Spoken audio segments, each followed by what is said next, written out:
ये असुर सुरक्षा महाअस्त्र है, वो अस्त्र जिसे भूमि में गाड़कर जहां तुम खड़े होगे वहीं से तुम्हारी शक्तियां अनेक गुना बढ़कर चारों दिशाओं में फैलने लगेगी। जब तक तुम इसके निकट रहोगे तुम्हारी अकाल शक्तियां तुम्हारे नियंत्रण में रहेंगी। इतना ही नहीं, स्वयं वरुण देव अर्थात जल के देवता भी तुम्हारे आगे विवश हो जाएंगे, तुम्हारा फैलाया अकाल मिटाने में असमर्थ हो जाएंगे। वो तो क्या, स्वयं त्रिदेव भी आ जाए, स्वयं देवी दुर्गा भी प्रकट हो जाए, तो भी तुम्हें रोकना असंभव होगा, असंभव होगा, असंभव होगा।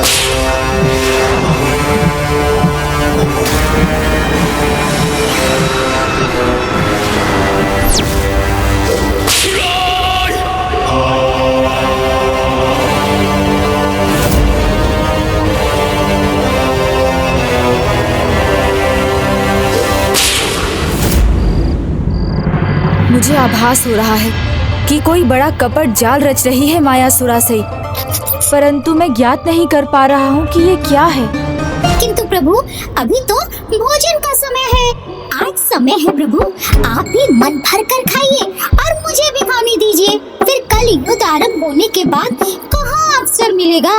उचित है, किंतु मैं केवल मोदक खाऊंगा। आपके लिए मोदक ही लाया हूँ प्रभु, अन्य व्यंजन मैं खा लूंगा।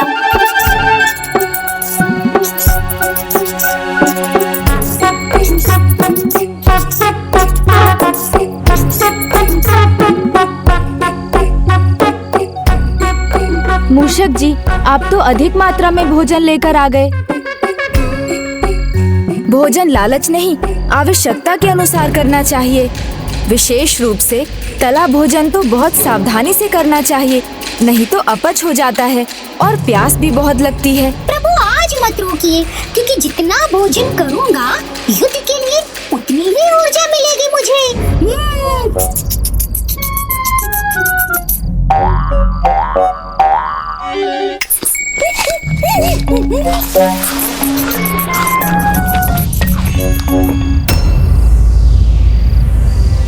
महाअस्त्र देकर आपने मुझे धन्य कर दिया गुरुवर।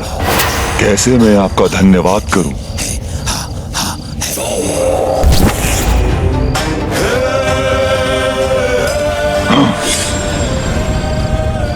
अब देखिए, आपका ये शिष्य गजासुर द्वितीय कैसे देवताओं को त्राहिमाम करने पर विवश करता है।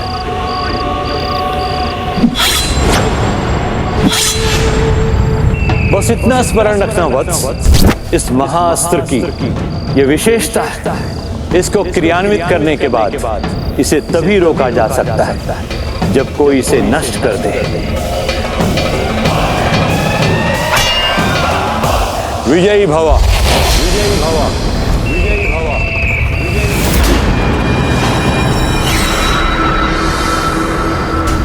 अब कोई नहीं रोक सकेगा मुझे अपने पिता का प्रतिशोध लेने से।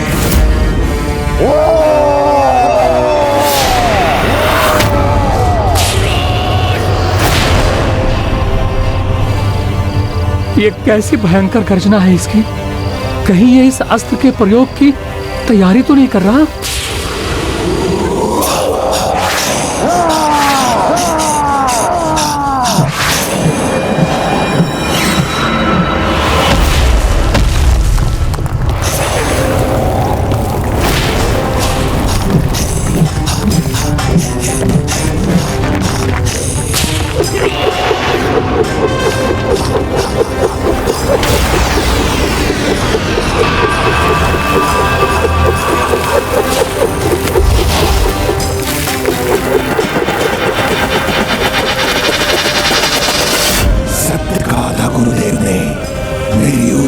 विस्तार हो रहा है, अनेकों गुना बढ़ गई है मेरी ऊर्जा। सावधान देवताओं, अब मैं सर्वनाश करूंगा तुम्हारा।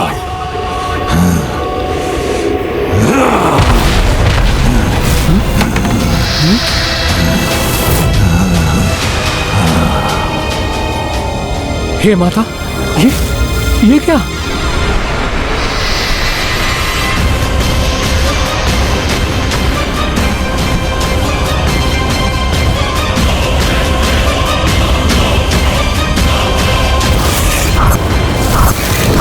ताप नहीं, श्राप हूं मैं, सबका विनाश हूं मैं। तो मेरी शंका उचित थी। किसी भयानक मायावी शक्ति का प्रयोग कर ये दुष्ट संपूर्ण सृष्टि के सर्वनाश पर तुला है।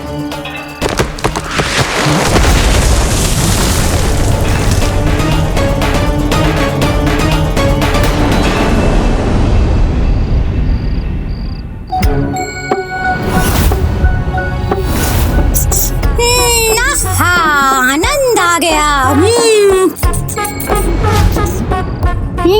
उचित कहा था आपने प्रभु, तला भोजन करने से प्यास बढ़ जाती है।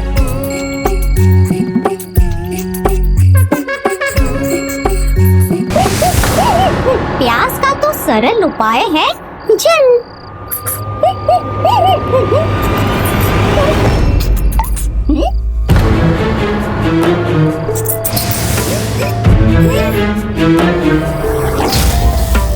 अभी समाप्त होना था इस जल को। मेरी प्यास बढ़ती जा रही है प्रभु, मैं जल लेकर अभी आया।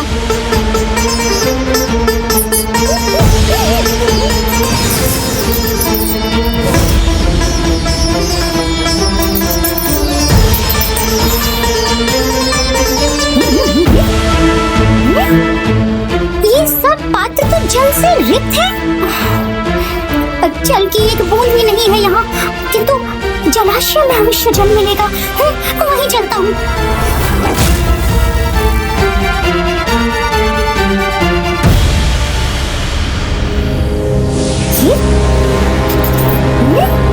ये जलाशय कैसे सूख गया? कहाँ गया इसका जल?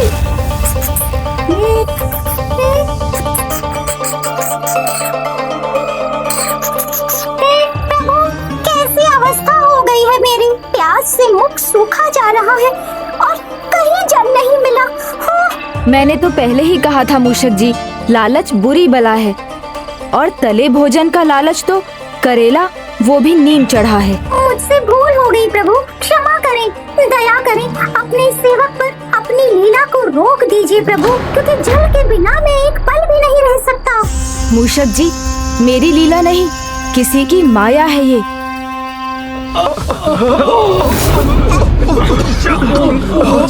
मूषक जी ही नहीं, संपूर्ण देव सेना प्यासी है और जल कहीं नहीं।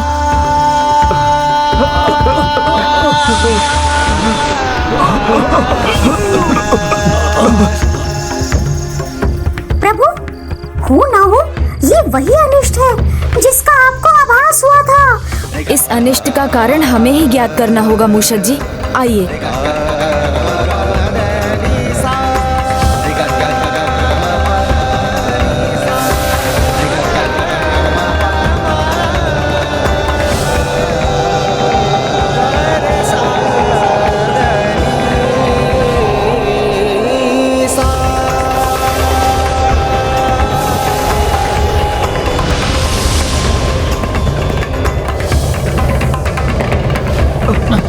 जल चाहिए हमें, जल चाहिए हमें। ये कैसा संकट है? ये प्यास कैसे दूर होगी? कैसे जल प्राप्त होगा? कैसे जल प्राप्त होगा? भ्राता,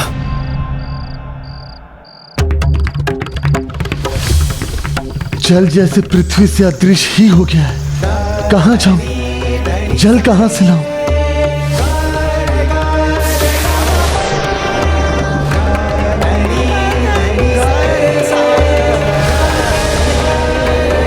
ये तो अत्यंत भीषण और विकट स्थिति है।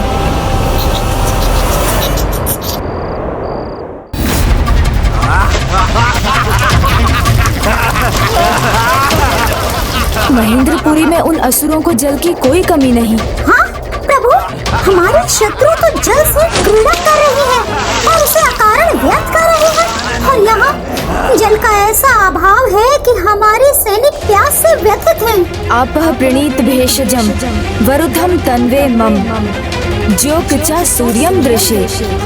अर्थात हे जल समूह, जीवन रक्षक औषधियों को हमारे शरीर में स्थित करें, जिससे हम निरोग होकर चिरकाल तक सूर्य देव का दर्शन करते रहें। हमारे देवताओं और सैनिकों की रक्षा हो। पृथ्वी पर 3 ही रत्न हैं, अन्न, वायु और जल। जो इसका संचय नहीं करेंगे उन्हें तो इसका परिणाम भुगतना ही होगा। किंतु ये स्पष्ट है, उन असुरों के पास जल का कोई अभाव नहीं है। अवश्य इसके पीछे माया सुरासई की ही चाल है। आइए हम शीघ्र जाकर भ्राता को सूचित करें।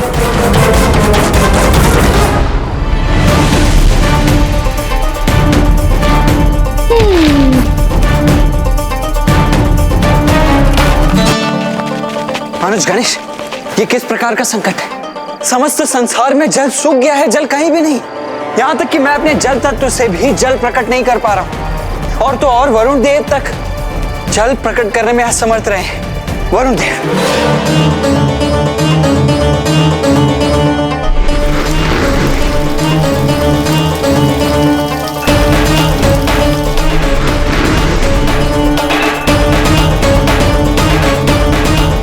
अब आप ही बताइए प्रथम पूछे, आप ही बताइए मैं क्या करूं?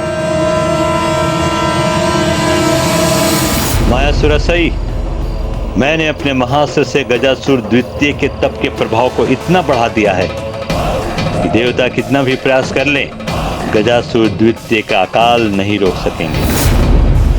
अब तुम्हारी विजय निश्चित है मायासुरसई। असुर गुरु, मैं आपकी आभारी रहूंगी। युद्ध के पहले ही हमारी सेना को धराशायी करने की ये माया सुरासई की चाल है। अकाल के कारण को ढूंढकर शीघ्र ही उसे नष्ट करना होगा, अन्यथा अनुज ये युद्ध आरंभ होने से पूर्व ही हम पराजित हो जाएंगे।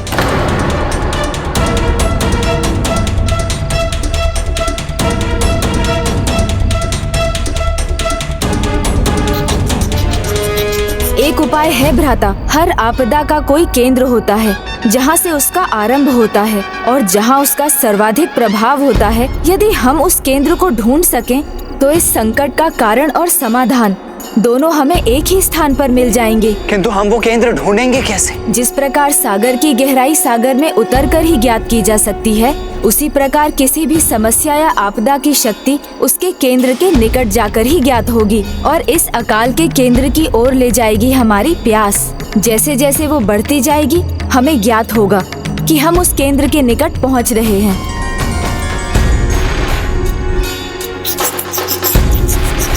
किंतु हम दोनों को तो प्यास लगती ही नहीं। इसका समाधान तो अत्यंत सरल है प्रभु। ऐसे किसी को अपने साथ ले जाइए जो प्यास से पहले ही त्रस्त हो। जैसे मैं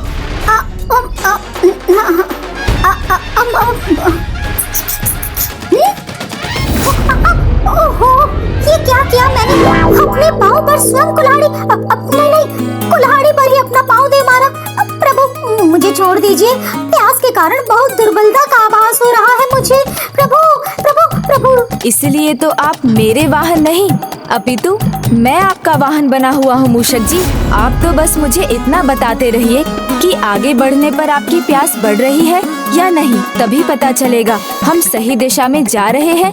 अभी तो कुछ पता नहीं चल रहा प्रभु। मूषक जी ध्यान से सोचिए और उत्तर दीजिए। उचित है प्रभु, मेरी प्यास तो वैसी ही है जैसे आरंभ में थी। अच्छा, अर्थात हम अकाल के केंद्र में नहीं कहीं और ही जा रहे हैं। हमें दिशा बदलनी होगी।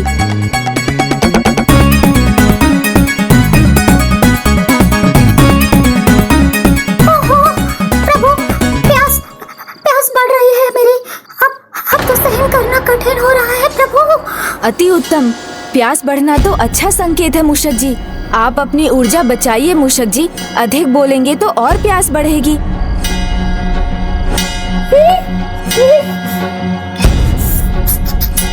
हाँ प्रभु, ये उचित दिशा है। मेरी प्यास कम हो रही है। हाँ। अर्थात ये अनुचित दिशा है। हमें उस ओर जाना चाहिए जहाँ आपको सर्वाधिक प्यास लगे, क्योंकि वहीं इस समस्या का केंद्र होगा और वहीं जाकर हमें इसका समाधान भी प्राप्त होगा।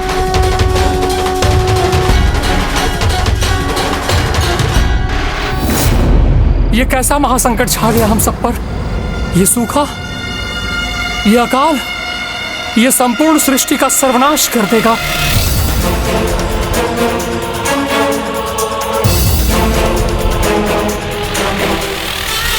सृष्टि को इस महासंकट से अब वही बचा सकती है, सृष्टि की माता, सृष्टि की देवी, जो स्वयं प्रकृति है, जगत जननी है, माता पार्वती।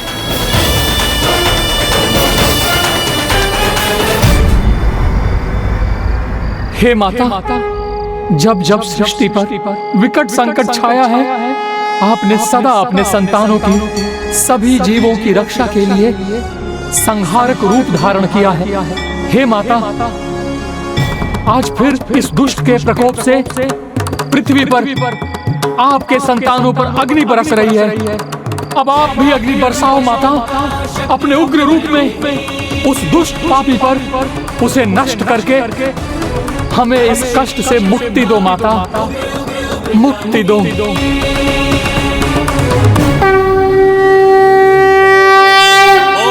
जयंती मंगला काली भद्रकाली कपालिनी,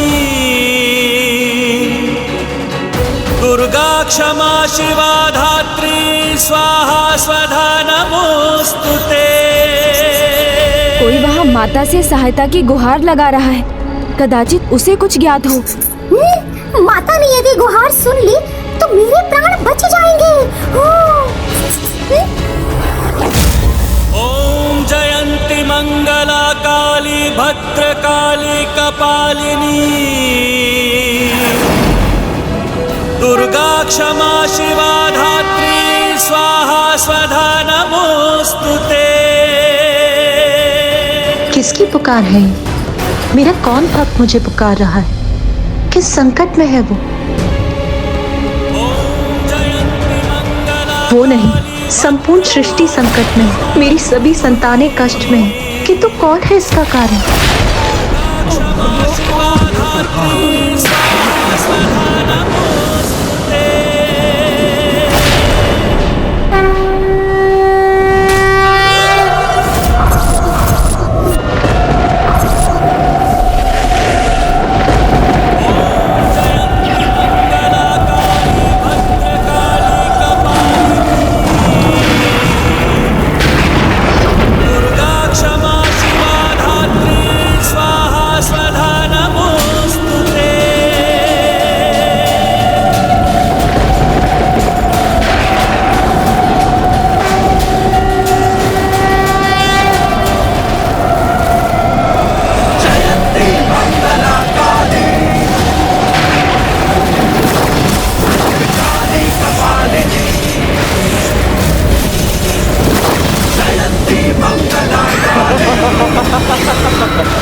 अद्भुत है आपका ये दिव्य रूप, ये दिव्य तेज।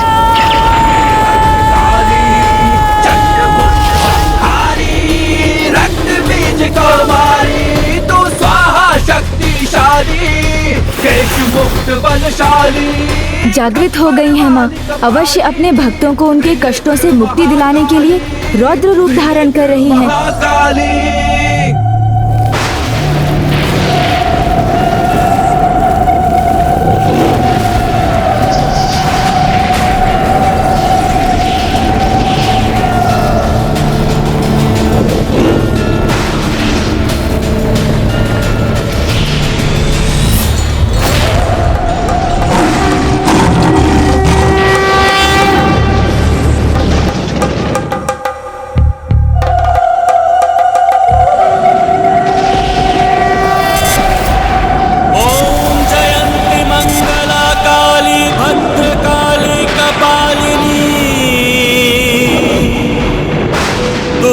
क्षमा शिवा धात्री स्वाहा स्वधा नमोस्तुते।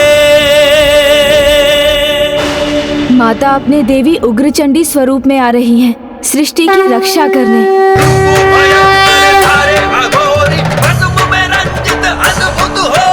प्रकृति के साथ इस प्रकार की क्रीड़ा करने का दुस्साहस जिस किसी ने भी किया है, माता के क्रोध को जिसने भी जागृत किया है, उसे इसका दंड मिलने का समय अब आ गया है।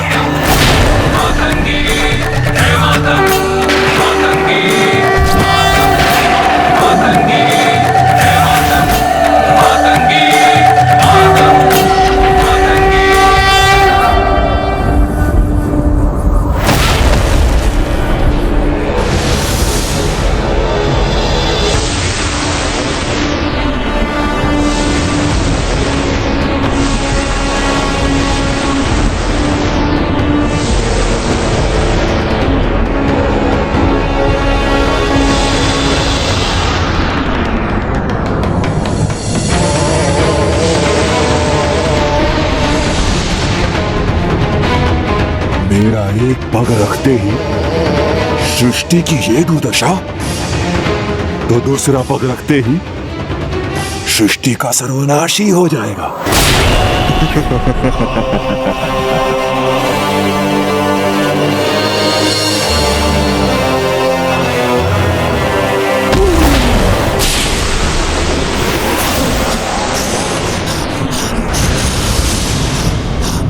भस्म का ढेर बनेगी ये सृष्टि।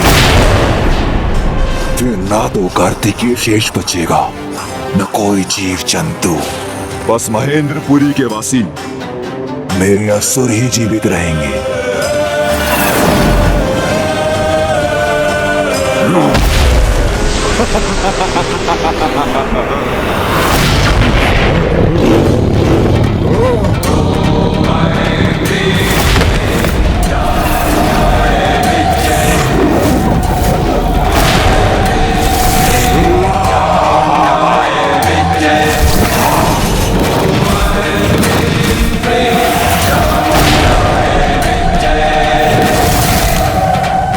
नमन माता, आपको शत शत नमन।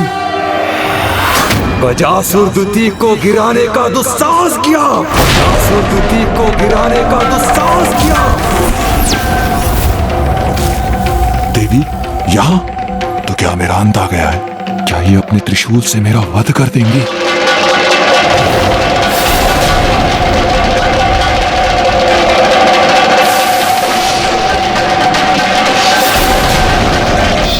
ये असुर सुरक्षा महाअस्त्र है। जब तक तुम इसके निकट रहोगे, तुम्हारी अकाल शक्तियां तुम्हारे नियंत्रण में रहेंगी। इतना ही नहीं, स्वयं देवी दुर्गा भी प्रकट हो जाएगी, तो भी तुम्हें रोकना असंभव होगा।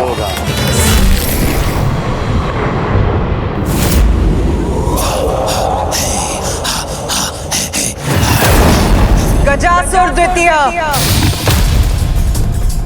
तुमने प्रकृति के साथ क्रीड़ा करने का दुस्साहस किया, जिसे मैं कदापि सहन नहीं करूंगी। यदि तुमने शीघ्र इस दुस्साहस का अंत नहीं किया, तो मैं तुम्हारे जीवन को मृत्यु के अंधकार में भेज दूंगी। नहीं देवी, नहीं, ऐसा कुछ नहीं होगा। तुम मुझे क्षति नहीं पहुंचा सकोगी। परंतु विचित्र बात तो ये है, सृष्टि पर इतना बड़ा संकट छाया है, फिर भी न तो शिवपुत्र आया मुझे रोकने के लिए, न ही स्वयं शिव। आपको भेज दिया। मूर्ख असुर, मैं आई क्योंकि तुम्हारी नियति में मुझसे ही मृत्यु पाना लिखा। तुम्हारी गर्जना से, तुम्हारी चेतावनी से भयभीत होने वाला नहीं हूं देवी। अपार तपोबल अर्जित किया है मैंने। तुम मुझे हानि नहीं पहुंचा सकती, नहीं रोक सकती हो। चाहो तो प्रयास करके देख लो।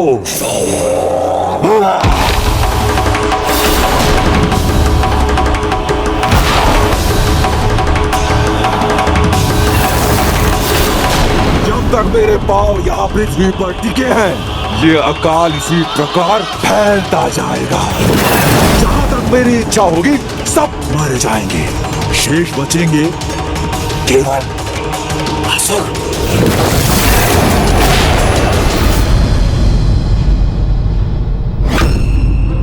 चिंता मत करो सुरापद्मन।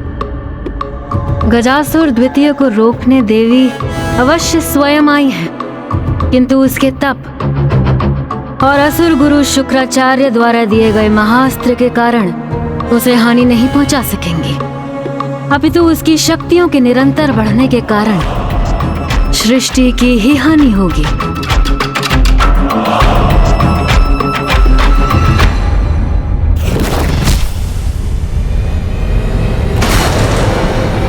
उचित है देवी, पराजय का अपमान सहना ही चाहती हो तो लो, मेरे त्रिशूल का प्रहार सहो।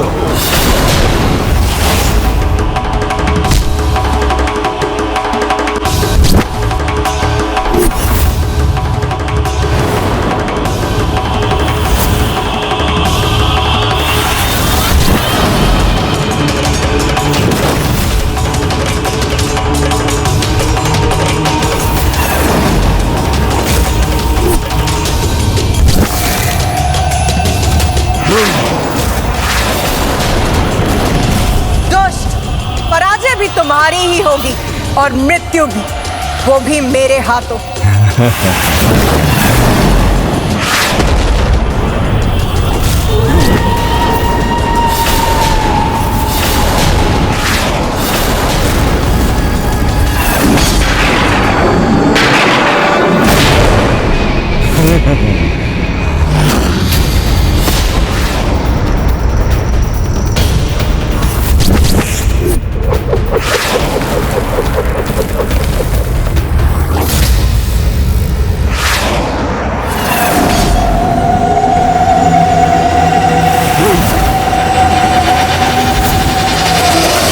कहा था ना मैंने, कोई क्षति नहीं पहुंचा सकेगा मुझे।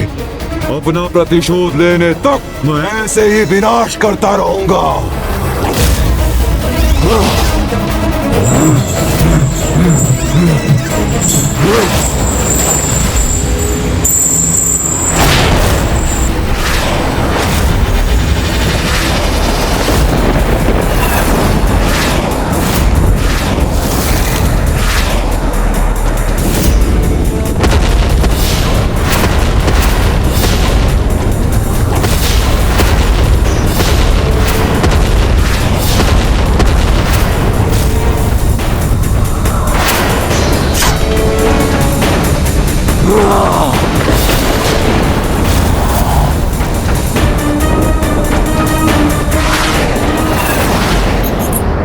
प्रभु सावधान!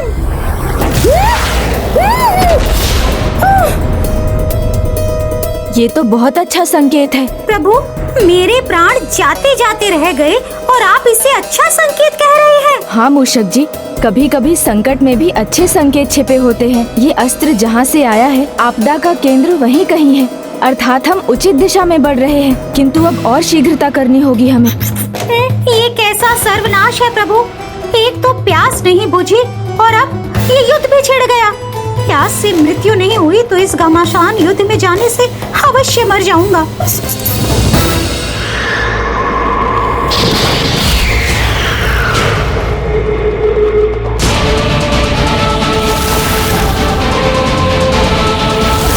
मेरा ये शूल प्रहार व्यर्थ नहीं जाएगा देवी।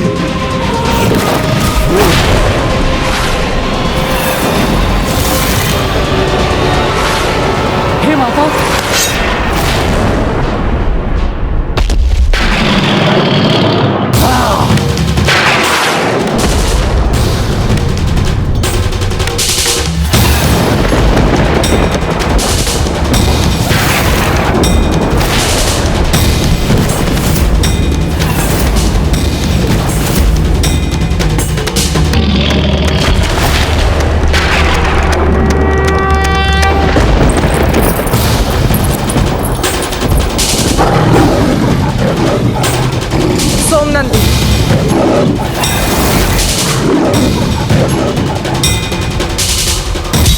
ये क्यों सुरक्षित है? इसका रहस्य ज्ञात कर शीघ्र इसका अंत करना चाहिए मुझे। देवी, मुझे दुर्बल समझने की भूल कर रही हो तुम। इस युद्ध में यदि किसी की क्षति होगी तो वो स्वयं तुम्हारी या तुम्हारी सृष्टि की। इसीलिए उचित यही होगा कि अपनी पराजय स्वीकार कर तुम स्वयं यहां से चली जाओ।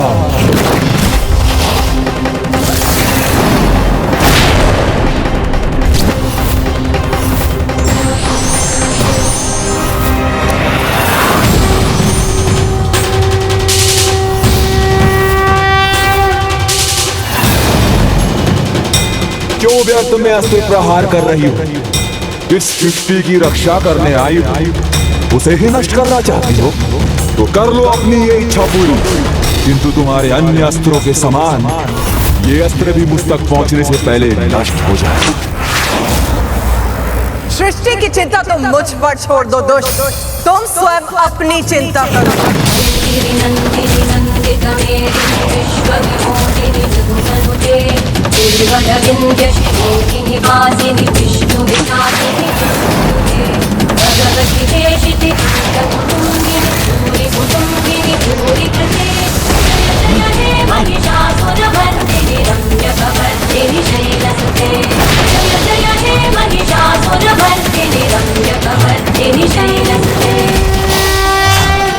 ये क्या?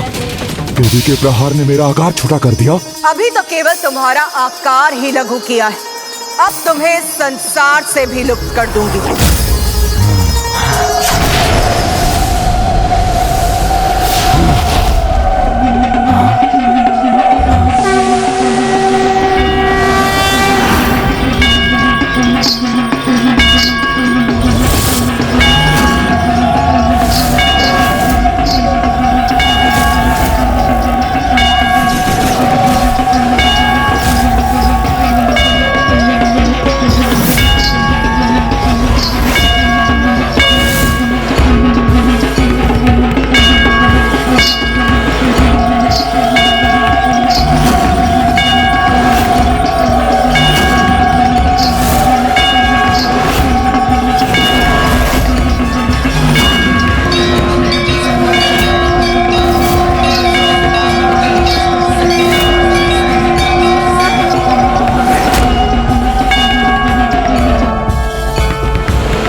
इस छोटे से घुंघरू में मेरा आकार घटाने से, मुझे यहाँ भेजने से कुछ नहीं होगा देवी। सृष्टि का संकट नहीं टलने वाला।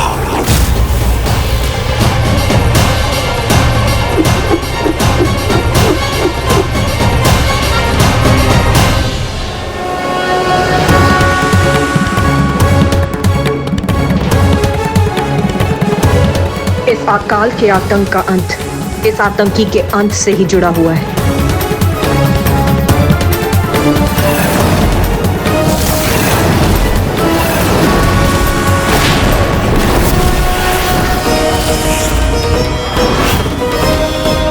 मैंने तुम्हारे और अपने अस्त्रों के प्रहार से सृष्टि को बचा लिया है, क्योंकि अब ये युद्ध मेरे कर्ण आभूषण के घुंघरू के भीतर ही होगा।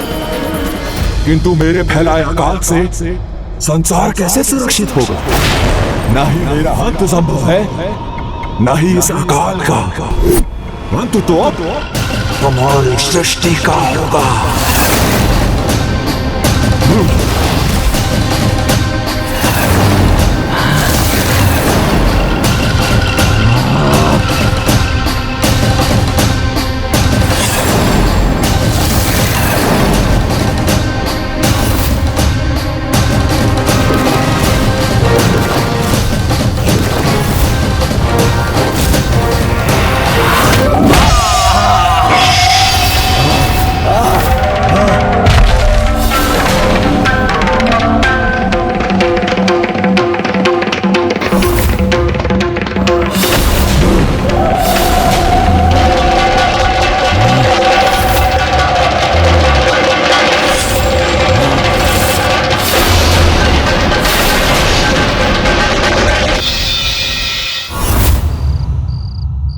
कदाचित यही केंद्र है इस अकाल का, क्योंकि यहाँ की भूमि पूर्ण रूप से सूखी पड़ी है। और मूषक जी, आपको सर्वाधिक प्यास भी यही लगी और उस असुर की चित्कार भी यहीं से आ रही है, किंतु माता कहीं क्यों नहीं दिखाई दे रही हैं? अब तो माँ आ गई है, तो अब हमारे भला क्या आवश्यकता? वो इस अकाल को अवश्य रोक देंगी। चलिए हम लोग लौट चलते हैं। नहीं मूषक जी, संकट का अंत हुए बिना लौटना उचित नहीं, और आपकी प्यास तो तभी बुझेगी जब अकाल का अंत होगा। तो अब हमें माता को ढूंढना चाहिए, और उसे भी जिसने इस अकाल की स्थिति को उत्पन्न किया है।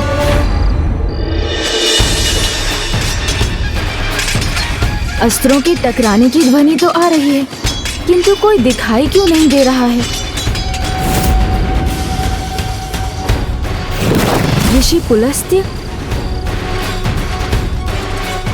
ऋषिवर गिरकर आहत हो जाएंगे। सर्वप्रथम मुझे उनकी रक्षा करनी चाहिए।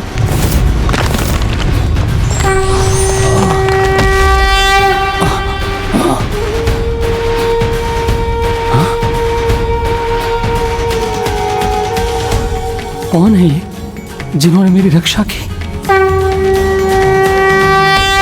गणेश जी?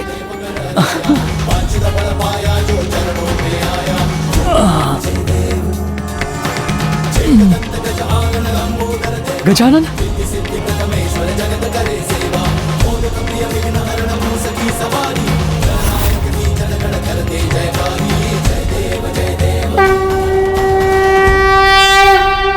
प्रणाम गजानन। मेरी रक्षा करने के लिए आपका कोटि कोटि धन्यवाद। ऋषिवर, आपकी रक्षा मैंने नहीं, आपके तप के फल ने की है। विकट परिस्थितियों में मनुष्य के सुकर्म ही उसकी ढाल बनते हैं, फिर वो कोई महामारी हो, अकाल हो या ऐसी कोई आपदा। किंतु मैं अभी भी ज्ञात नहीं कर सका हूँ कि संकट के पीछे कौन कुकर्मी है और माता कहाँ है। हे पार्वती नंदन, हे प्रथम पूज्य विघ्नहर्ता गणेश जी, इस महासंकट का कारण वो महासुर गजासुर द्वितीय है, और माता वहां उस असुर के साथ युद्ध कर रही हैं।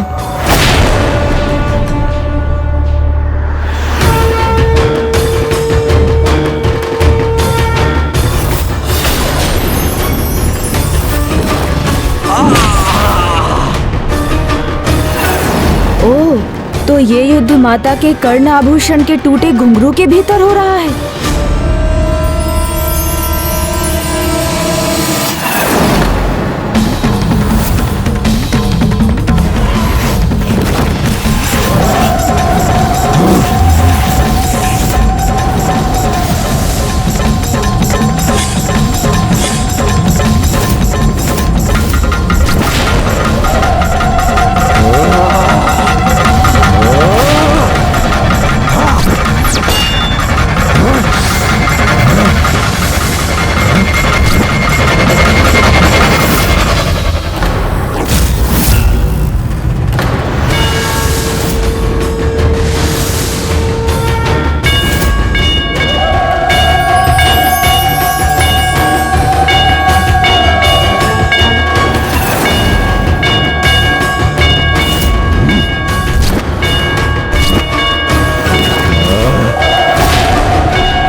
मेरा खड़क दुष्ट असुरों का अंत करता है, मूर्ख।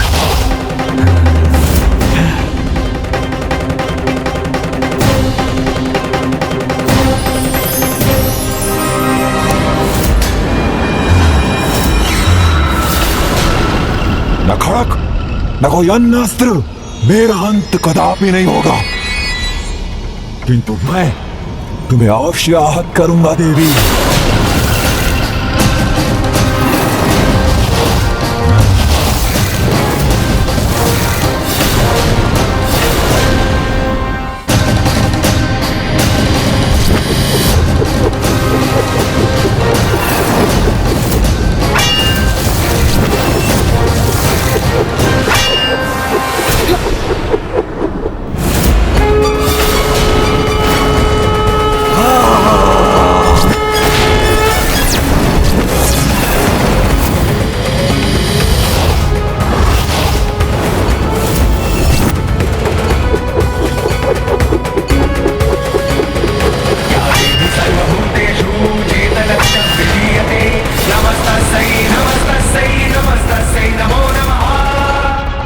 मेरा गदा प्रहार घातक होगा देवी।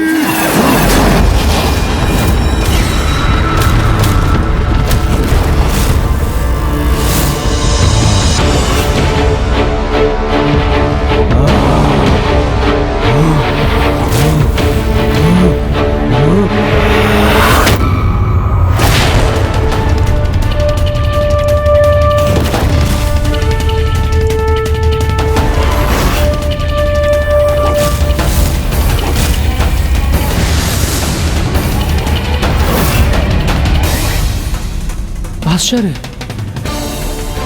असुर गजासुर द्वितीय की शक्ति निरंतर बढ़ती जा रही है और माता के प्रहार व्यर्थ जा रहे हैं।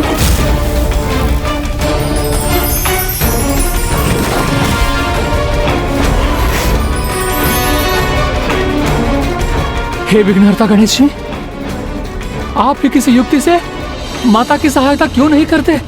क्योंकि जब तक माता स्वयं मुझे इस युद्ध में हस्तक्षेप करने की अनुमति नहीं देती, ऐसा करना उनका अपमान होगा और तब माँ के कोप के प्रकोप का भागी मैं भी बन सकता हूँ।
कोई भी मायावी शक्ति क्यों ना, किंतु मेरे हाथों से तुम्हारा अंत होने से नहीं रोक सकती।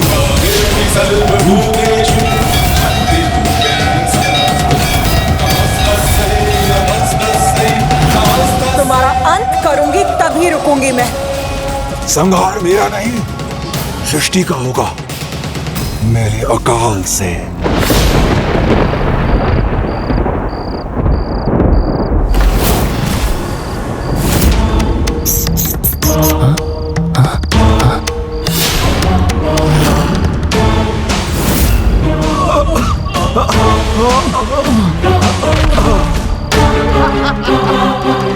देवताओं के पास जल तक नहीं है और असुर नगरी में मदिरा की नदियां बह रही हैं।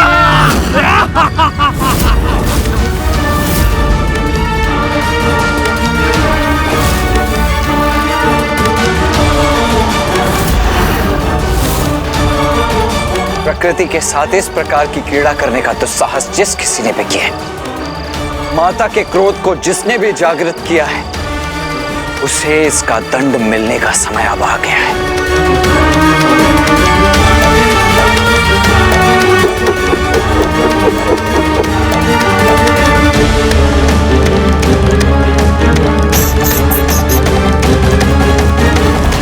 गजासुर द्वितीय पराजय स्वीकार नहीं करेगा देवी, निरंतर वार करेगा।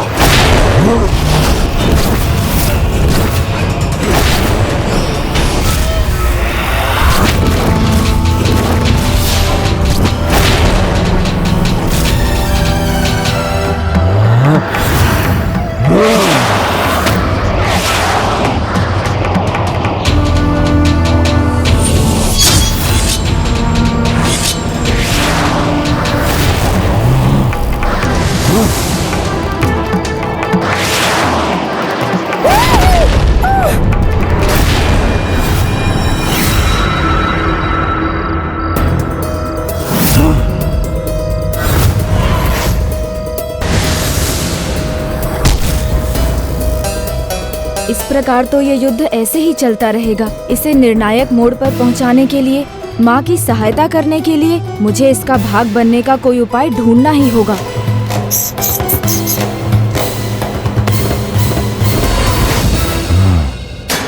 देवी, लगता है तुमने ठान ही लिया है कि धरती का अंत करके ही थमोगी। उचित है, तो मैंने भी ठान लिया है कि मैं भी तुम्हारी सृष्टि का अंत करके ही रुकूंगा।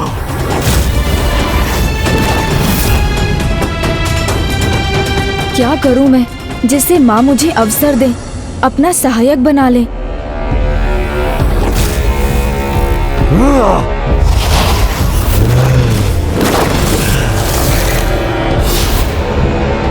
युद्ध के निर्णय का समय आ गया है, अब और नहीं।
अचानक कहाँ दृश्य हो गया ये?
जय माँ चंडी, जय जय माँ, जय माँ, जय माँ चंडी, जय माँ।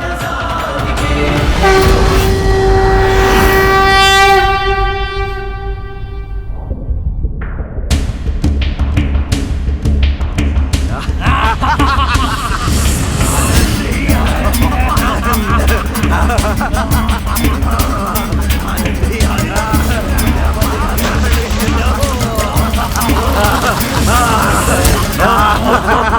लो इस मदिरा का, इस उत्सव का, क्योंकि ये युद्ध तो आरंभ होने से पहले ही अंत हो गया। विजय हुई हमारी। असुर सम्राट भगवान सुरंगवना की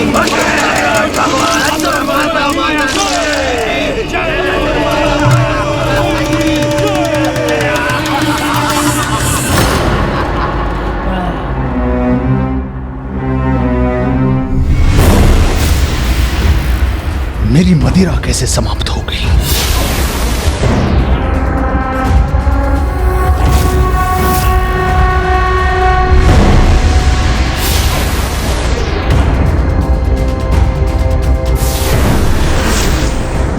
यहां सब कुछ सूखने क्यों लगा?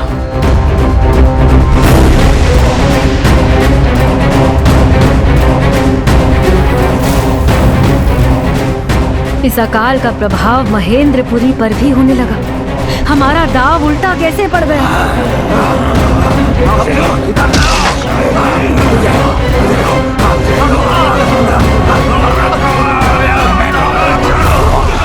हमारी योजना का एक ऐसा प्रभाव है, ऐसा प्रतीत हो रहा है कि हमारा छोड़ा हुआ विषद सांप हमें ही डसने लगा है। ये क्या हो रहा है? सत्य है, बुरे कर्म उस बाण के समान ही हैं। ये स्वयं पर ही लौटकर आघात प्रकट करते हैं। दूसरों के लिए विपत्तियों का कुआं खोदने वाले स्वयं उस कुएं में जा गिरते हैं। ये कैसी परिस्थिति बन गई है? धरती का रक्त सोखकर ये महेंद्रपुरी को मरुभूमि बना रहा। जल के अभाव में ये असुर एक दूसरे के रक्त के प्यासे हो गए। शीघ्र कुछ कीजिए।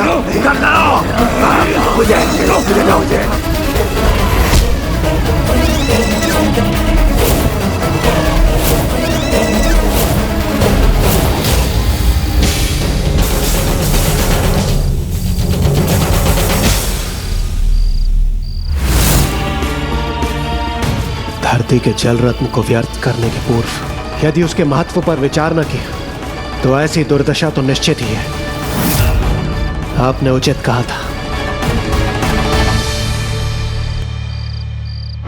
मां, विफल हो गई हमारी चाल। गजासुर द्वितीय हम पे ही भारी पड़ गया। न चाल विफल हुई है और न गजासुर द्वितीय।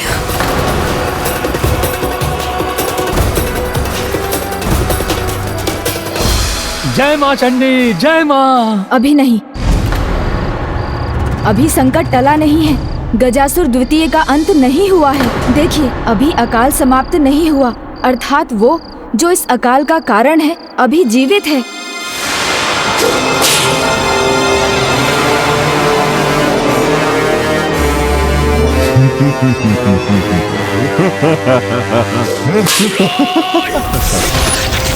श्रम तो बहुत किया है मैंने, थोड़ा विश्राम तो बनता है ना देवी। और कुछ क्षणों के लिए मैंने आंखें क्या मूंद ली, आपने तो मुझे मृत समझ लिया।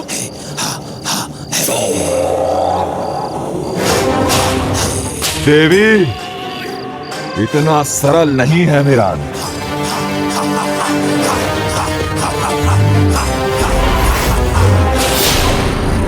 ताप नहीं, श्राप हूं मैं, सबको सर्वनाश हूं मैं।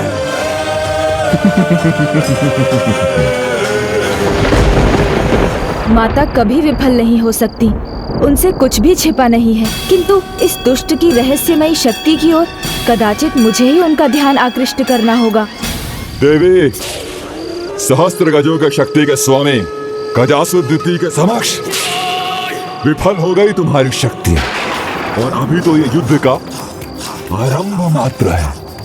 अंत तो धरती के अंत के साथ ही होगा।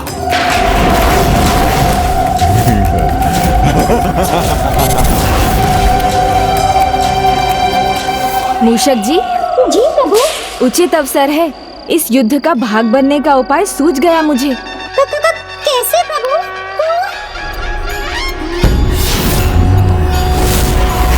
कोई भी युद्ध तभी सार्थक है जब उसमें जय और पराजय का निर्णय हो। युद्ध चलता रहे और कोई निर्णय ना हो तो ऐसे युद्ध का क्या लाभ? अच्छा गजमुख, उचित ही कहा तुमने। मैं इस देवी को विश्राम करने का पूर्ण अवसर दूंगा, जिससे ये पुनः अपनी शक्ति एकत्रित कर सके और ये युद्ध अपने निर्णय की ओर बढ़ सके। विश्राम की आवश्यकता मुझे नहीं, तुम्हें है मूर्ख।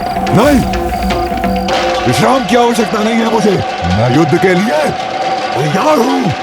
तो फिर आओ, मेरा वार स्वीकार करो। प्रभु, माँ क्रोध के कारण रुकने के लिए तैयार नहीं और ये दुष्ट अपने अहंकार के कारण। अब तो आपको ही अपनी बुद्धि और युक्ति का प्रयोग करना होगा प्रभु। जब बड़े क्रोध में हो तो उन तक अपनी बात बड़ी सावधानी से पहुंचानी चाहिए। मुझे कुछ ऐसा कहना होगा जिससे माता क्रोध में भी मेरा संकेत समझ जाए और ये अहंकारी मेरी युक्ति ना समझ पाए।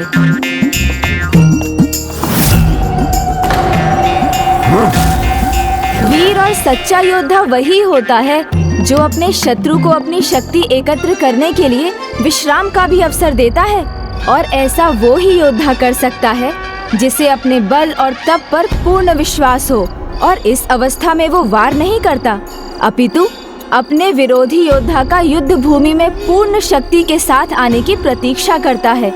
तभी योद्धा को अपनी जय का वास्तविक आनंद आता है। मैं तुम्हारा संकेत समझ गई पुत्र गणेश। यदि इस युद्ध विराम से तुम्हारा उद्देश्य पूर्ण होता है तो यही सही।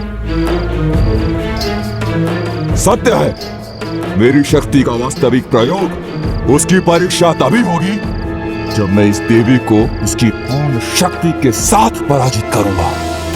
सोमनंदी जी,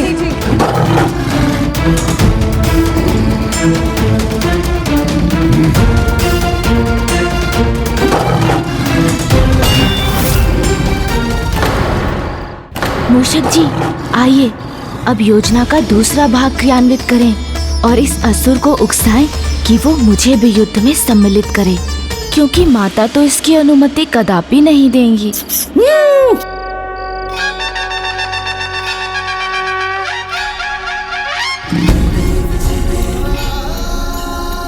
ये गजमुख बालक मेरी ओर क्यों बढ़ता चला आ रहा है? मूषक जी, आप बस चुपचाप खड़े रहिएगा, कुछ बोलिएगा नहीं। क्या हुआ? तुम्हारी दृष्टि मुझ पर क्यों टिकी है? तुम तो परिचित लग रहे हो। ओहो, समझा, तुम तो गजासुर के पुत्र हो, वही असुर जो अपने आप को महासुर मानता था, किंतु मेरे पिताश्री के कारण मृत्यु को प्राप्त हुआ। बस, शिवपुत्र हो गए तुम, किंतु मुझसे नहीं बच सकोगे। प्रभु, ये तो क्रोध में आग बबूला हो रहा है। हाँ मूषक जी, यही तो चाहिए। बड़ी भयंकर मृत्यु हुई थी उनकी। मेरे पिताश्री के परम भक्त नंदी जी ने उधर चीर दिया था उनका। मेरा प्रतिशोध तो उससे भी भयंकर होगा। धरती का वक्ष चीर कर उसका संपूर्ण रक्त सोख लेगी मेरी शक्ति, और उसके बाद मैं तुम सबका अंत करूंगा। प्रभु, इसके बढ़ते क्रोध से तो मेरी प्यास और भी बढ़ रही है।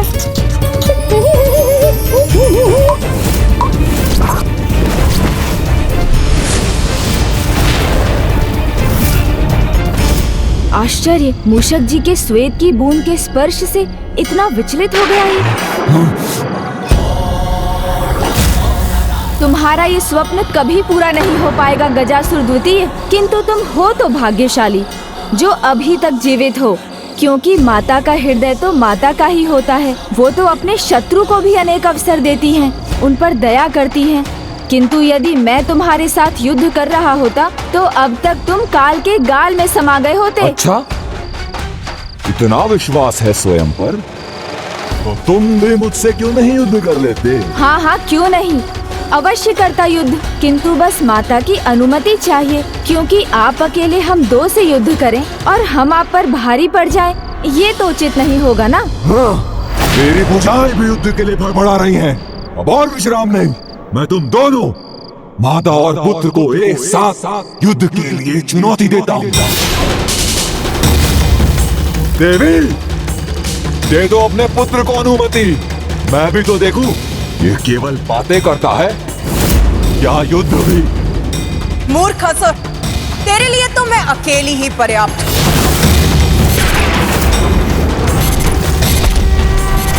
चलो युद्ध आरंभ करो।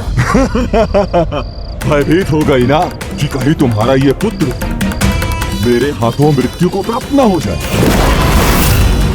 मेरी तपोशक्ति और बल के आगे मां की ममता जाग गई।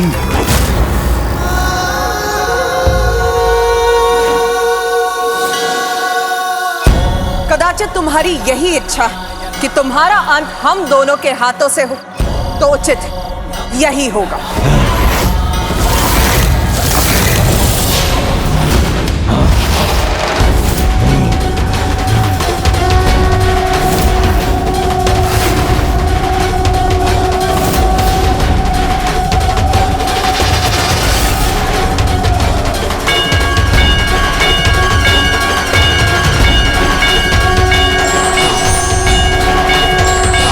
आज से संसार माँ और पुत्र के एक नए रूप से परिचित होगा, उनके कलोचंडी विनायको रूप से।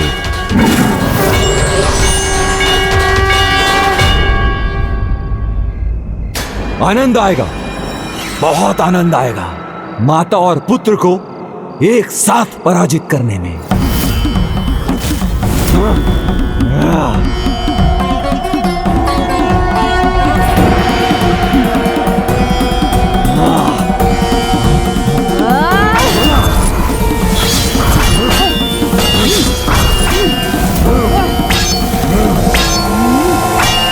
तुम्हारा कोई प्रहार सफल नहीं होगा।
ताप नहीं, श्राप हूं सबका विनाश है। माता रुकिए, मुझे आक्रमण करने दीजिए।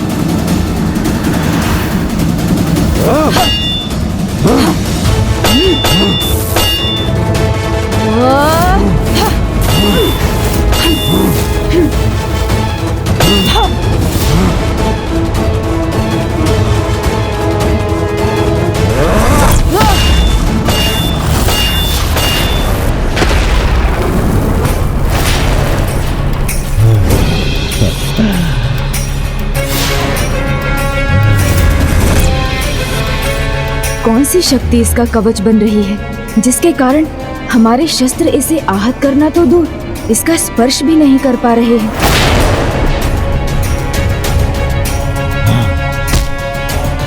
देखा, तुमसे सुरक्षित रहने के लिए मुझे अस्त्र शस्त्र की आवश्यकता नहीं। निशस्त्र खड़ा हूं मैं। हाँ? मुझ पर वार करो, मैं भी तो देखूं क्या तुम दोनों मुझे लेश मात्र भी पीड़ा पहुंचा सकते हो या नहीं।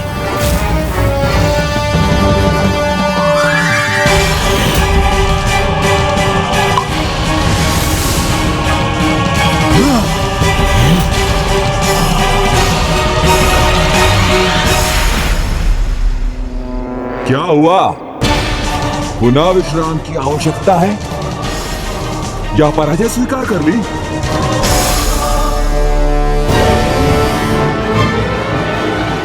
माता, पीड़ा से स्मरण हुआ, जब मूषक जी के श्वेत की एक बूंद इसके तन पर गिरी थी तो इसकी त्वचा भस्म हो उठी थी। इसलिए जो इसने सृष्टि से छीना है वही जल इसे दुर्बल बनाता है। मैं इसके अंत के लिए पृथ्वी के गर्भ से जल निकाल सकता हूँ, किंतु ये तब तक संभव नहीं जब तक ये दुष्ट हमारे निकट है।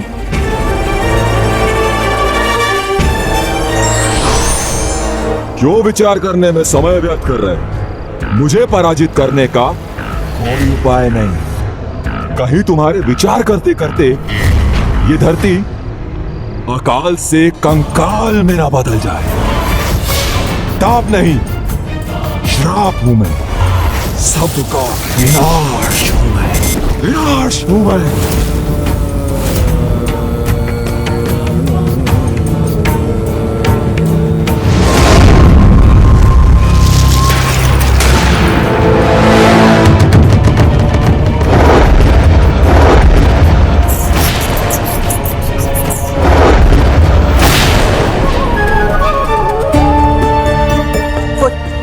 स्थिति बहुत गंभीर होती जा रही है। संपूर्ण धरती और उसके वासी अब कष्ट में है पुत्र। हमारे पास अब अधिक समय शेष नहीं है पुत्र। तुम्हारा उपाय उत्तम। तुम अपना कार्य करो पुत्र, मैं तब तक इसे तुमसे दूर रखती हूँ।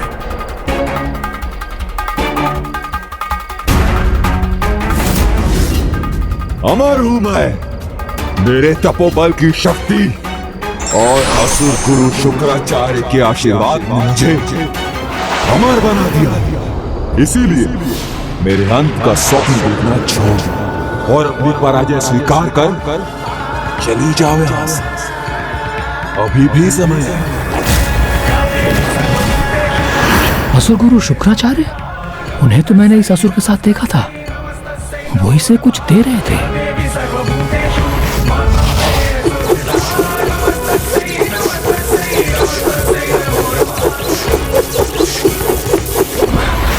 मुझे किसी प्रकार ये बात गजानन तक पहुंचानी होगी।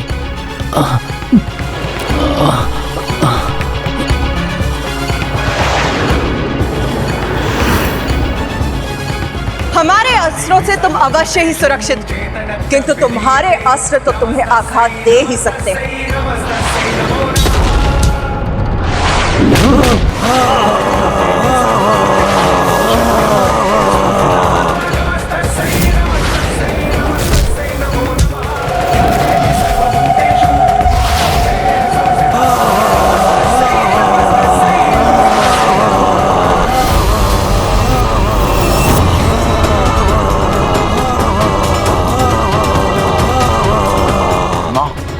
ये तो गजासुर द्वितीय की चित्कार थी।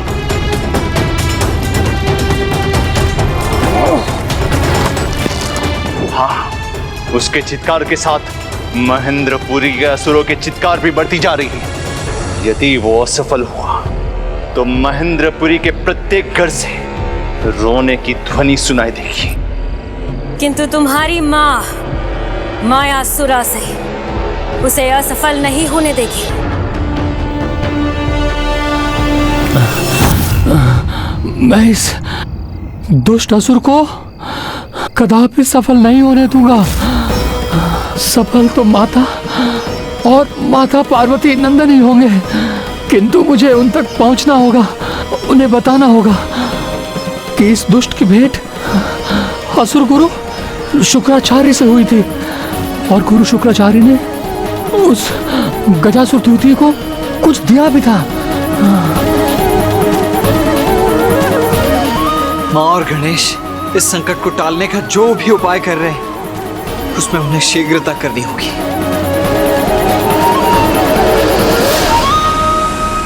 शीघ्र ही कुछ करो गणेश, कुछ करो माँ।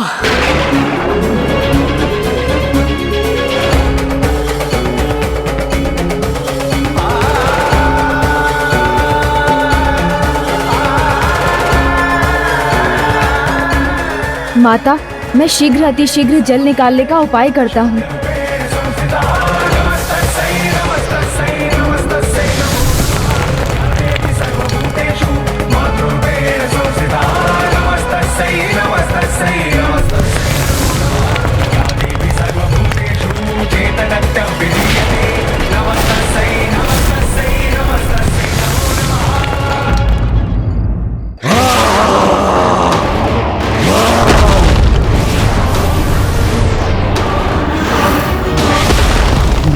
स्वयं को रोक क्यों नहीं पा रहा?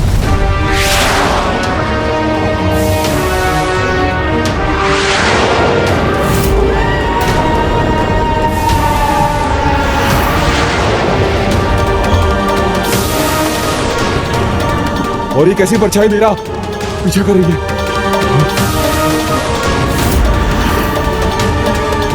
प्रभु, जल मिला आपको? बताइए ना, मिला क्या? नहीं।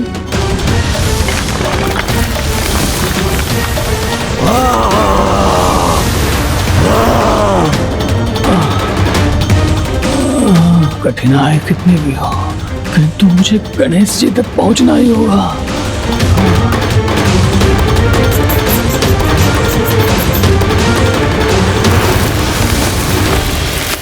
एक बूंद भी नहीं है। कदाचित गजासुर के कारण जल का स्तर बहुत नीचे चला गया है।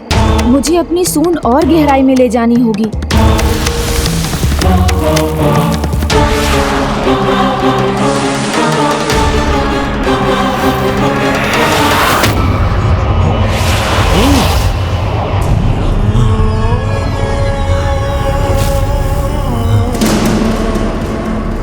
अपना संतुलन लौटाने में सफल हुआ मैं।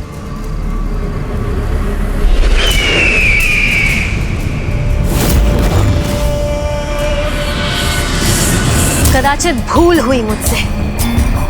मैंने तुम्हें जो अवसर दिया, तुम कदाचित उसके योग्य ही नहीं। मेरी योग्यता पर संदेह करना आपकी भूल है। तो प्रमाणित करो अपनी योग्यता को। विनाश करो उन देवताओं का, मेरी महेंद्रपुरी का नहीं। अब मैं इन देवताओं को कोई असर नहीं दूंगा।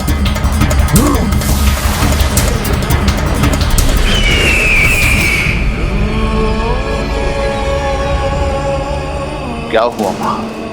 कैसी दशा है उसकी? कुशल है, और इस कुशलता का आभास मुझे तब होगा जब वो इस कार्य को संपन्न करेगा जिसके लिए हमने उसे बुलाया था। माता। ऋषि पुलस्त,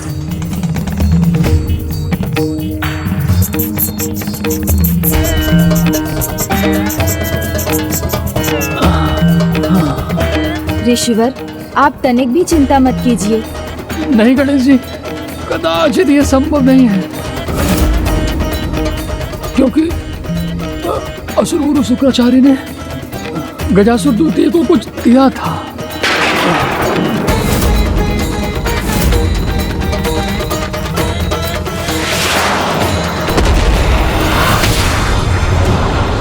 सावधान देवी, सावधान। गजासुर द्वितीय आ रहा है तुम्हें दंड देने के लिए, तुम दोनों का नाश करने के लिए।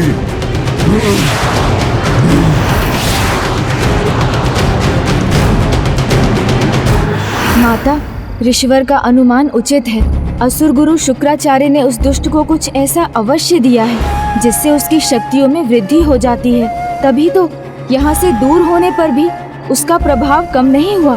तब तो हमें उसकी सुरक्षा के उस आधार को भी ढूंढना होगा। इस सृष्टि में जो कुछ भी हो रहा है वो मुझसे छुपा हुआ नहीं है, क्योंकि ये सृष्टि और कोई नहीं, स्वयं मैं ही सृष्टि हूँ।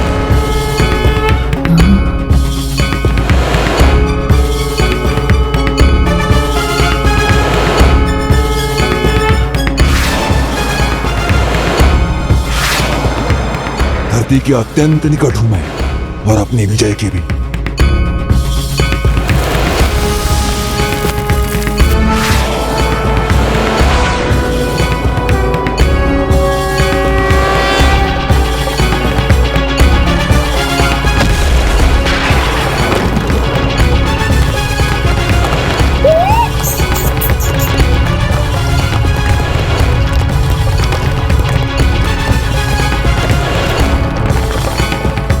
कैसा विध्वंस था जिसने महेंद्रपुरी को भी कंपित कर दिया।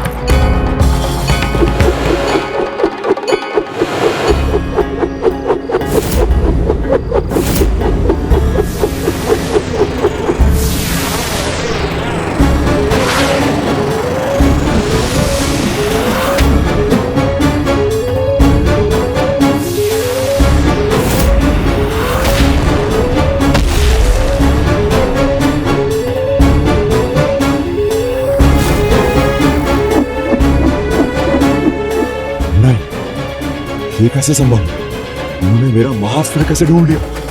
उसे धरती से बाहर कैसे निकाल लिया? यही था ना वो महाअस्त्र दुष्ट जिस पर तुम्हें अहंकार था, जिसके कारण तुम सुरक्षित थे। तो लो, स्वयं इसे नष्ट होते देखो।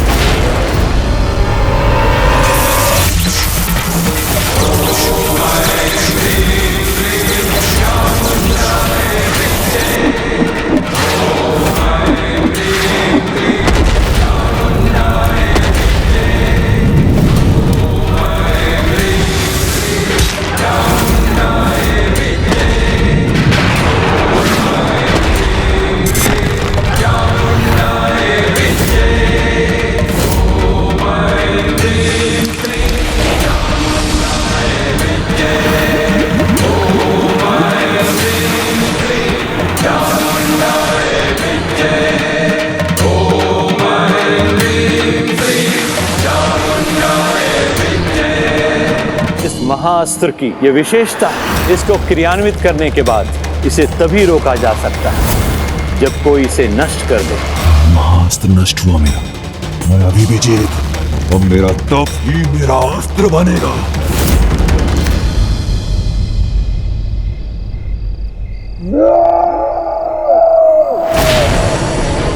तुमने मेरा अस्त्र खंडित किया, इसका दंड तुम्हें अवश्य मिलेगा देवी। प्रभु, आपको जल मिला? मूषक जी, जब तक मैं जल ढूंढता हूँ आप उस असुर को रोकिए। मैं कैसे प्रभु? क्यों नहीं? अब तो उसका महाअस्त्र नष्ट हो गया है, तो आप अकेले ही पर्याप्त हैं उसके लिए। क्यों? अनेकों बार मुझे युद्ध में विजय तो दिला चुके हैं ना आप। उचित कहा प्रभु आपने। मेरे अपार उत्साह और साहस के आगे ये दुष्ट गजासुर द्वितीय कदापि नहीं टिक सकेगा।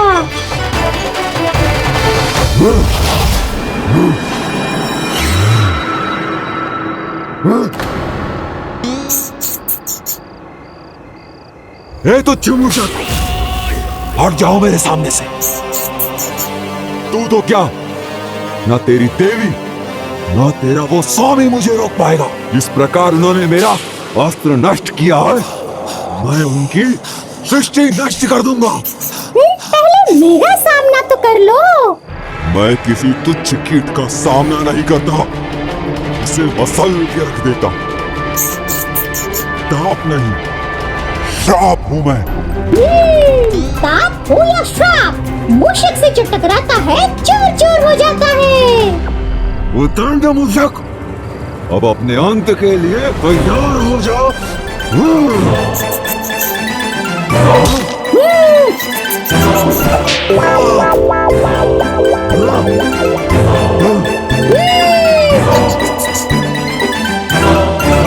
अब तुम पर मृत्यु का वार होगा।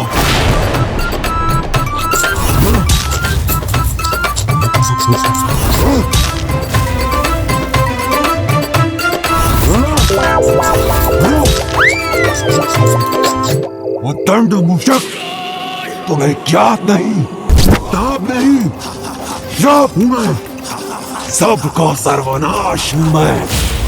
दैत्य जी, आपका भी बाप हूं मैं।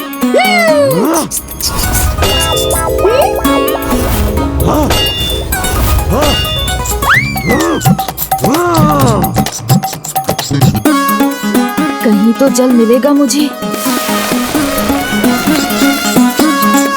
मूषक, आज तुम कुचले जाओगे।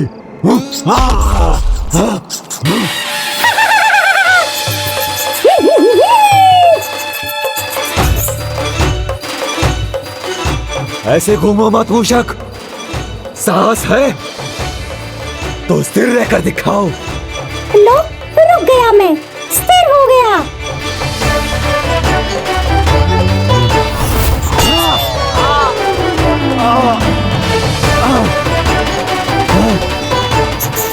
प्रभु, अब मैं इसे और नहीं छका सकता, थक गया मैं। कुछ तो कहिए, जल मिला आपको? थक गए? आप कैसे भागोगे?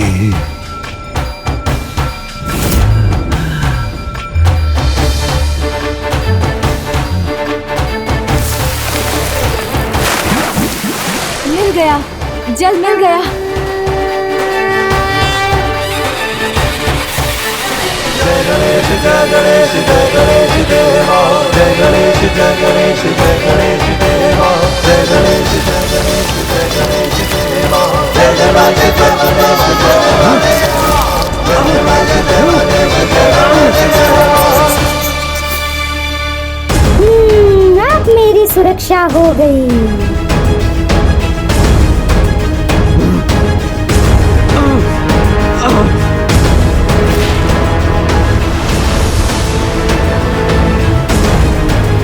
असंभव, ये जल कहां से मिल गया इन्हें? वंश का बहाव मेरी ओर क्यों आ रहा है? इन्हें ये रहस्य कैसे ज्ञात हुआ कि जल से आहत हो सकता हूं मैं?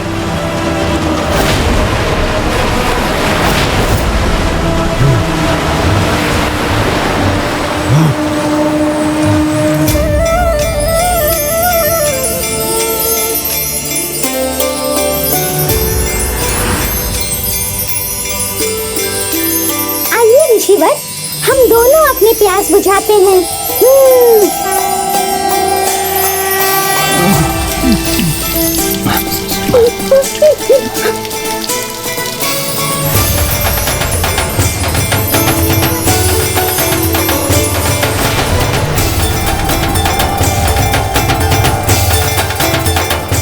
ये क्या, हमें अकाल से मुक्ति मिल गई।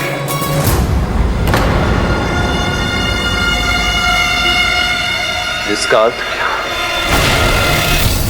हाँ पुत्र, इसका अर्थ है कि गजासुर द्वितीय पराजित हो गया।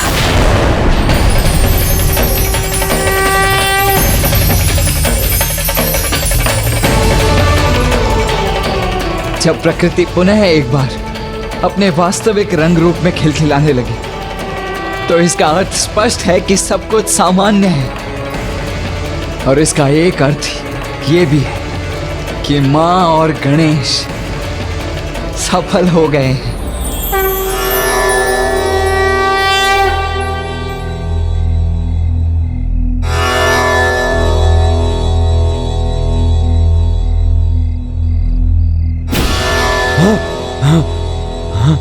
भूल होना प्रकृति है, मान लेना संस्कृति है, और उसे सुधार लेना प्रगति है। और तुम्हारी प्रगति माँ की शरण में ही जाकर होगी। यदि तुम्हें ये स्वीकार नहीं, तो तुम्हारे तप की शक्ति भी तुम्हें जीवित नहीं रख सकेगी। क्यों? क्यों नहीं? इतना कठोर तप किया है मैंने, तो उसकी शक्ति मेरी रक्षा क्यों नहीं करेगी?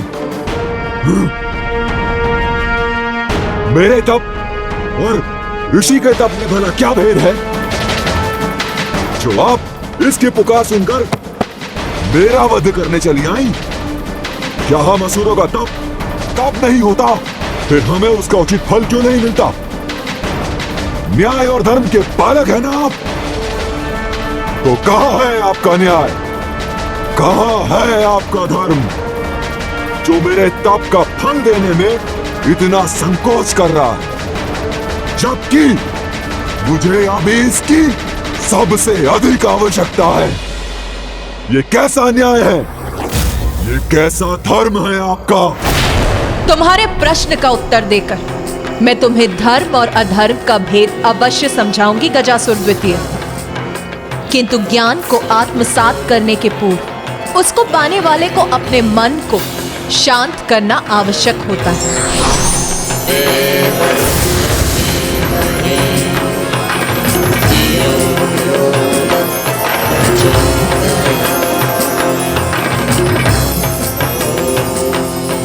अपने चित्त को शांत और स्थिर कर अपना आसन ग्रहण करो।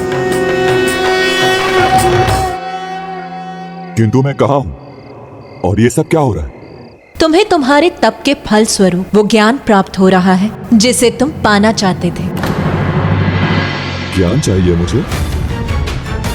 नहीं, नहीं, मुझे कुछ समझ नहीं आ रहा है। समझ आएगा जब तुम्हारे ज्ञान की भूख मिटेगी, किंतु उसके पूर्व अपने पेट की भूख मिटाओ। आओ भोजन करो।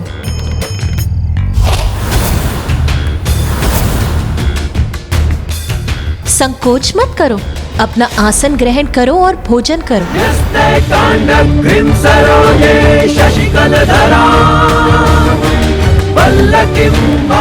संकोच तो आप कर रही हैं भोजन देने, ये तो रिक्त है। तुम्हारे तप और कर्मों से अर्जित भोजन तो तुम्हारी पोटलियों में है, उसे निकालो और खा लो।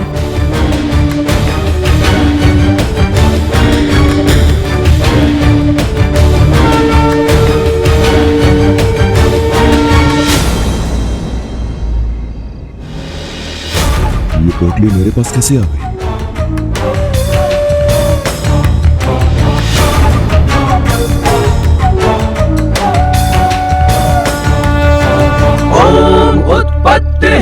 रुचिराम रविचंद्र वहिन।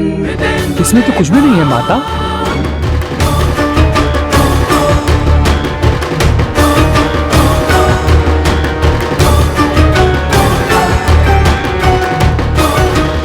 मेरी पोटली में 3 पूरियां हैं। मुझे सर्वाधिक मिली है 5।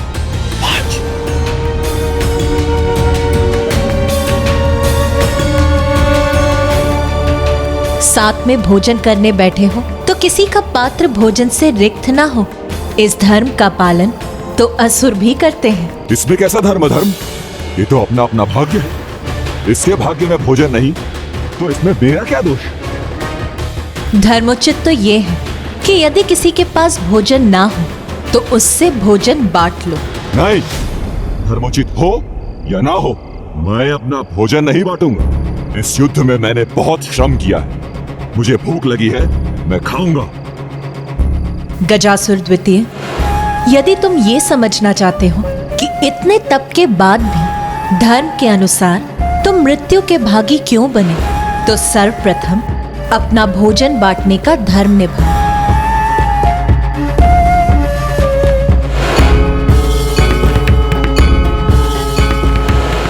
मन तो नहीं कर रहा, किंतु समझना भी चाहता हूं। उचित है, बांट लेता हूं अपना भोजन, किंतु 8 पूरियों को 3 भाग में कैसे बांटेंगे?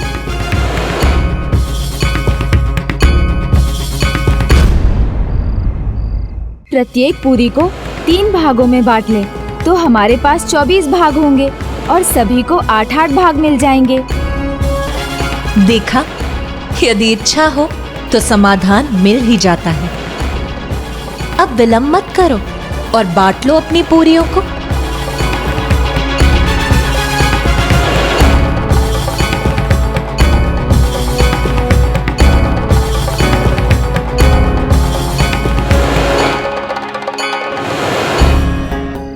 अब आप तीनों 8-8 भाग लेकर भोजन करो।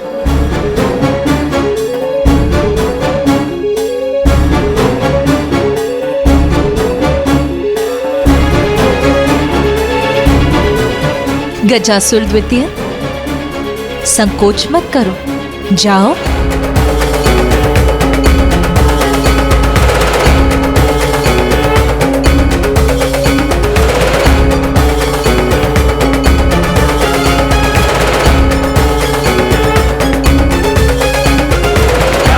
सर्वभूतेषु शक्तिरूपेण संस्थिता नमस्तस्यै नमस्तस्यै नमस्तस्यै नमो नमः।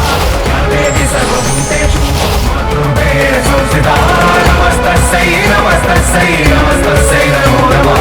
या देवी सर्वभूतेषु चेतनत्वं विधीयते नमस्तस्यै नमस्तस्यै नमस्तस्यै नमो नमः।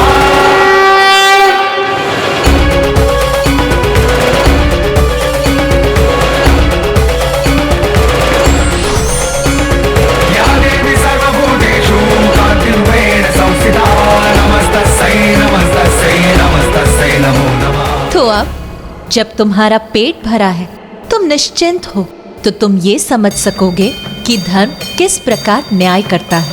मुझे तो लग रहा है आप उलझा रही हैं। यहाँ क्या हो रहा है मुझे कुछ समझ नहीं आ रहा। ऋषि पुलस्त्य, इन दोनों ने आपके साथ अपना भोजन बांटा, तो क्या आप इन्हें कुछ नहीं देंगे? किंतु मैं क्या दूं माता? मेरी पोटली तो बिल्कुल रिक्त है। या देवी सर्वभूतेषु बुद्धिरूपेण संस्थिता। ये देखिए। नमस्तस्यै नमस्तस्यै नमो नमः। या देवी सर्वभूतेषु शक्तिरूपेण संस्थिता। नमस्तस्यै नमस्तस्यै नमस्तस्यै नमो नमः। या देवी दिव्य स्वर्ण मुद्राएं लक्ष्मीरूपेण संस्थिता।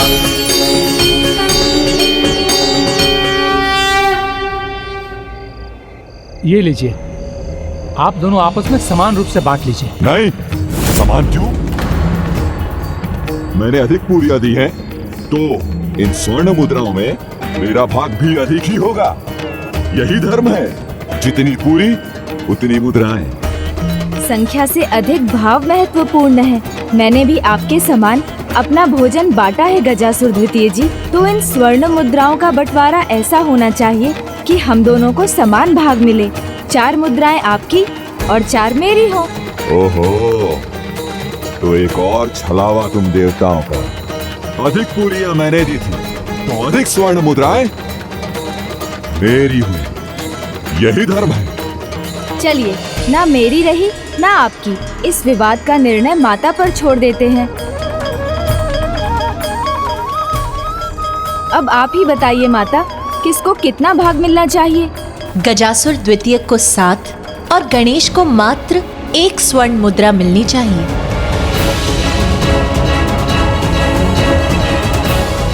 किंतु माता, ये आपका कैसा निर्णय है?